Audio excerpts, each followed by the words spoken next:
সবকিছু যদি আল্লাহ সৃষ্টি করে থাকে তাহলে আল্লাহকে কে সৃষ্টি করেছে? এই প্রশ্নটির সম্মুখীন আমরা প্রায়ই হই, যেটা অমুসলিমদের কাছে হতে পারে, যেটা নাস্তিকদের কাছে হতে পারে, এবং আমাদের মতো মুসলমানদের মাথায়ও এই রকম প্রশ্ন ঘোরে। এই প্রশ্নটির উত্তর আমি আপনাদেরকে দিয়ে দিব ছোট্ট একটা ঘটনার মাধ্যমে। তো চলুন শুরু করা যাক সেই ঘটনাটি। একবার ইরাকে সমস্ত নাস্তিকের একত্রিত হলো এবং সেখানকার সমস্ত আলেমদের ডাকলো এবং বলল, তোমরা যদি আমাদের 4টা প্রশ্নের উত্তর দিতে পারো তাহলে আমরা ইসলাম ধর্ম গ্রহণ করে নেব, আমরা মুসলমান হয়ে যাব, আমরা নাস্তিক থাকবো না। তারপর সকল আলেমরা বলল, ঠিক আছে, তোমাদের প্রশ্ন 4টি করো, আমরা প্রশ্ন উত্তর দেওয়ার চেষ্টা করব। নাস্তিকদের প্রথম প্রশ্ন হলো, আমরা তো এখন সবাই এখানে উপস্থিত আছি, তাহলে আল্লাহ তাআলা কি করছেন? এটিই ছিল তাদের 1 নম্বর প্রশ্ন। তাদের 2 নম্বর প্রশ্ন, আল্লাহ তাআলা গোটা পৃথিবীকে কিভাবে পরিলক্ষিত করে, কিভাবে তিনি গোটা পৃথিবীকে একা পরিচালনা করেন? একা দেখা তো সম্ভব না, তিনি কি করে একা এগুলো পরিচালনা করেন? এটি ছিল তাদের দ্বিতীয় প্রশ্ন। তাদের 3 নম্বর প্রশ্ন, মুসলমানদের নবী হযরত মুহাম্মদ সাল্লাল্লাহু আলাইহি ওয়াসাল্লাম মিরাজে গিয়েছিলেন, পৃথিবীর এই আহ্নিক গতি ভেদ করে আসমানের কোন দরজাতে তিনি আসমানে প্রবেশ করলেন এবং আল্লাহর সঙ্গে দিদার করলেন? এটি ছিল তাদের তৃতীয় প্রশ্ন।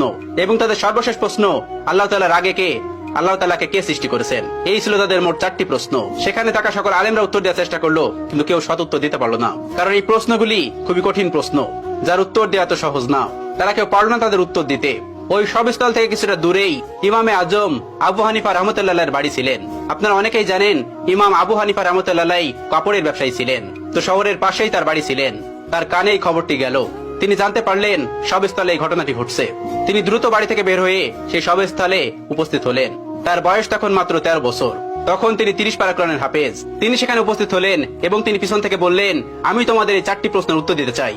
সবাই সেখানে অবাক হয়ে গেল, এই ছোট্ট বাচ্চাটি এই কঠিন কঠিন প্রশ্নের উত্তর দেবে? অবাক হয়ে তাকে ডেকে নিল এবং বলল, তুমি আসো। তিনি বললেন, আমি তোমাদের এই সকল প্রশ্নের উত্তর দিব। সবাই রাজি হলেন। তিনি বললেন, প্রশ্ন কে করবে? একজন দেখিয়ে দিলেন, ওই যে মঞ্চে যে বসে আছেন উনি প্রশ্ন করবে। চেয়ারে বসে থাকা ওই লোকটিকে আবু হানিফা রাহমাতুল্লাহ বললেন, তুমি যখন আমাকে প্রশ্ন করবে তখন তুমি আমার ছাত্র, আমি তোমার শিক্ষক, তাহলে আগে তুমি আমাকে ওই চেয়ারে বসতে দাও, আর তুমি নিচে দাঁড়িয়ে আমাকে প্রশ্ন করবে। উদ্ভট হলেও এটি তারা মেনে নিয়েছিল। আবু হানিফা রাহমাতুল্লাহ চেয়ারে গিয়ে বসলেন এবং ওই নাস্তিকটি নিচে এসে প্রশ্ন করলো। প্রথম প্রশ্নটি ছিল এরকম যে, আল্লাহ তাআলা এখন কি করছেন? আবু হানিফা রাহমাতুল্লাহ তীক্ষ্ণ বুদ্ধি সম্পন্ন একজন মানুষ ছিলেন। আল্লাহ তাআলা তাকে অনেক হিকমত দিয়েছিলেন, অনেক জ্ঞান দিয়েছিলেন। তিনি উত্তর দিলেন, আল্লাহ তাআলা এই মুহূর্তে তোমার মতো বেকুবকে চেয়ার থেকে নামিয়ে আমাকে চেয়ারে বসিয়ে দিয়েছেন। এটি ছিল 1 নম্বর প্রশ্নের উত্তর। সবাই অবাক হয়েছিল। এই উত্তর খণ্ডানোর মতন উত্তর তাদের কাছে ছিল না, তাই তারা এটি মেনে নিতে বাধ্য হয়েছিল। এবার তিনি বলেছিলেন, এবার তোমার দ্বিতীয় প্রশ্নটি করো। দ্বিতীয় প্রশ্নটি করলো, আল্লাহ তাআলা একা এই পুরো পৃথিবীকে কিভাবে পরিচালনা করে? একা তিনি পুরো পৃথিবীকে কিভাবে দেখেন? তিনি তাদেরকে 4 কোণাওয়ালা একটা ঘরে নিয়ে গেলেন এবং সেই ঘরে একটা বাতি জ্বালালেন, একটা মোমবাতি। এবার তিনি বললেন, এবার বলো, এই আলোর মুখ কোন দিকে, এই আলোর চোখ কোন দিকে? তারা কোনো উত্তর দিতে পারলো না। তারা বলল, এই আলো তো ছড়িয়ে পড়েছে। তিনি তাদেরকে বললেন, আল্লাহ তাআলা নূরের তাজাল্লির মাধ্যমে গোটা পৃথিবীতে এভাবে ছড়িয়ে রেখেছেন এবং তিনি সবকিছু দেখতে পান এই নূরের মাধ্যমে। এই প্রশ্নের উত্তর নাস্তিকদের কাছে ছিল না, তারাও এটি মেনে নিয়েছিল। তৃতীয় প্রশ্ন করা হলো, হযরত মুহাম্মদ সাল্লাল্লাহু আলাইহি ওয়াসাল্লাম পৃথিবীর আহ্নিক গতি ভেদ করে আসমানের কোন দরজা দিয়ে আল্লাহর সঙ্গে মেরাজ করতে গেছিল?